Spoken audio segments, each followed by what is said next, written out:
The Falcons are still in the thick of things.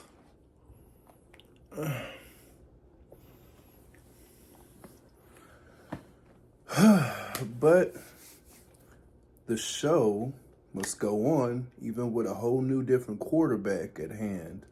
What's up, everybody? Jamer's58 Gilliam here, coming at you with a logistics video. A new twist, a new this, a new that. Now that we got a whole nother quarterback in Michael Penix Jr. taking center stage, under center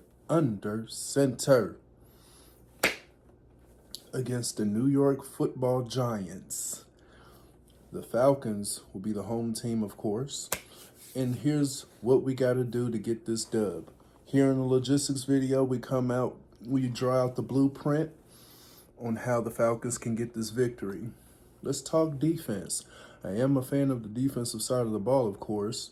The Falcons is the first team this year to get back-to-back 4 sacks and still ranked the last in the NFL in that category. Very disappointing. This is where you're impressed and disappointed at the same time. It is what it is, but we can make improvements by getting some more sacks this game. Home team,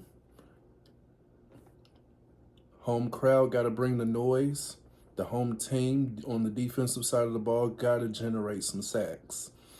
Pressure is the name of the game on this game, because you have to. It's all about gap control, gap attacks. And we're going to see some more D'Angelo Malone sacks, even a Grady Jarrett sack, even a Caden Ellis sack. We're going to get those. We're going to get more of those. One of the 3 that I mentioned is going to get multiple sacks, if not somebody else. So let's talk offense. That's enough of the defense for now. I get a little jumpy. Heart rate starts to pump fast when the defense is doing good. Now let's talk about offense. Now that we got Michael Penix Jr., I wonder, with Michael Penix Jr. as the starting QB, are we going to see more Kyle Pitts? Are we going to see more pass attempts his way? It seems to me that Charlie Warner, the big fella, is getting more targets than the unicorn himself. But I'm thinking with a change of QBs, we might see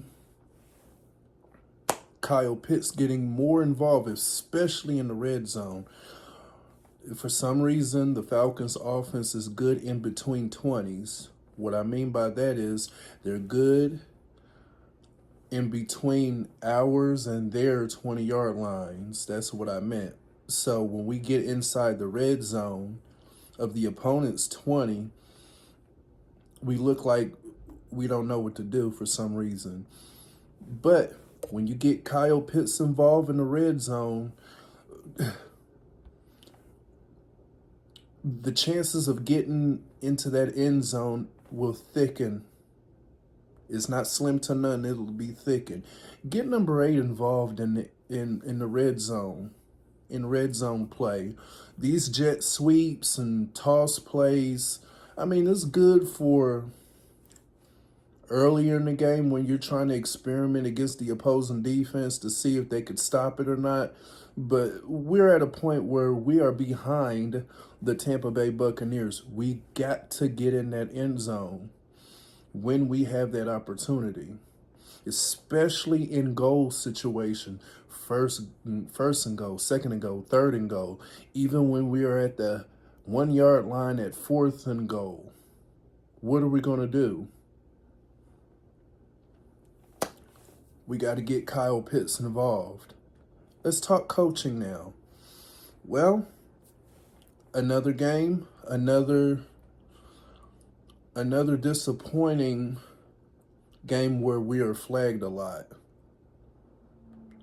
If I'm not mistaken, Against the Raiders, we were flagged, what, 12 times? And then third down efficiency on offense, we what? Late in the third quarter, we still only converted 3 out of many. We only converted 3 third downs. Coaching wise, we got to keep our poise on third down. We got to stay disciplined and make sure those zebras keep them little yellow rags in their pockets when it comes to us, period. Point blank, period. No more costly penalties. And we got to be focused on third downs. That's both sides of the ball. And once we do that, we could see less Bradley Pinion. We could see less 30 to 40 something yard field goal attempts. Now that Young Wei Koo has been sidelined, right?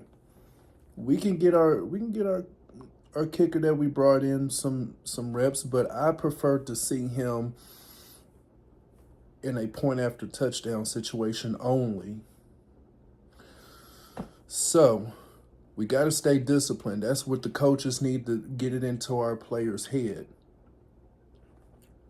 Make sure we get Kyle Pitts involved in red zone situation. He needs to be targeted more.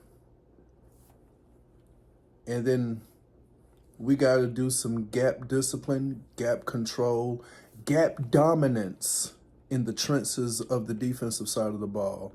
Once we do that, once we get those done, we're going to get the results that we want. And we'll start a 2-game winning streak heading into the stretch of the end of this regular season. 58 out.